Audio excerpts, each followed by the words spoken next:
Shalom Ibu Bapak, Saudara-saudari yang dikasihi Tuhan. Sejenak saya ingin mengajak Ibu Bapak untuk mengingat kembali hari-hari belakang.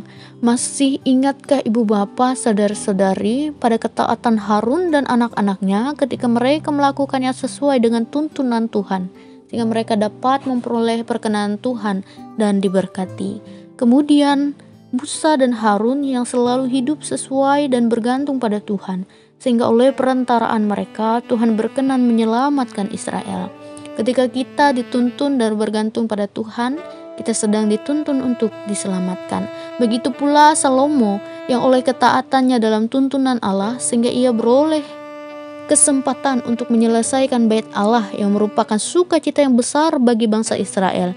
Ini menggambarkan bagi kita, saat kita dituntun oleh Allah, kita akan memperoleh sukacita yang besar.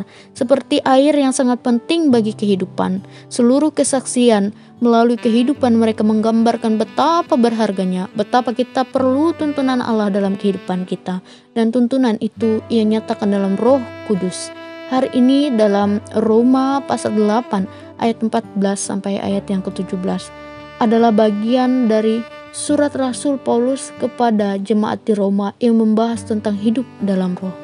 Dinyatakan bagi kita bahwa di dalam roh kita adalah anak-anak Allah. Maka dengan demikian artinya kita juga adalah ahli waris. Ketika kita percaya kepada Yesus Kristus sebagai Tuhan dan Juru Selamat kita, Roh Kudus tinggal di dalam kita dan kita menjadi anak-anak Allah. Sebagai anak-anak Allah, kita memiliki akses langsung kepadanya sehingga kita dapat memanggil Allah sebagai Abba, Bapa, yang menunjukkan hubungan yang dekat dan penuh kasih dengannya. Selain itu, sebagai ahli waris bersama Kristus kita berbagi dalam penderitaannya, tapi juga berbagi dalam kemuliaannya. Jadi, meskipun mungkin dalam kehidupan ini kita menghadapi tantangan dan penderitaan, kita memiliki pengharapan yang pasti akan hidup yang kekal dan kemuliaan yang akan datang. Dengan demikian, mari kita hidup sesuai dengan kehendak-Nya, dipimpin oleh kuasa Roh Kudus dan mengalami kemenangan yang ada di dalam Kristus. Mari kita berdoa.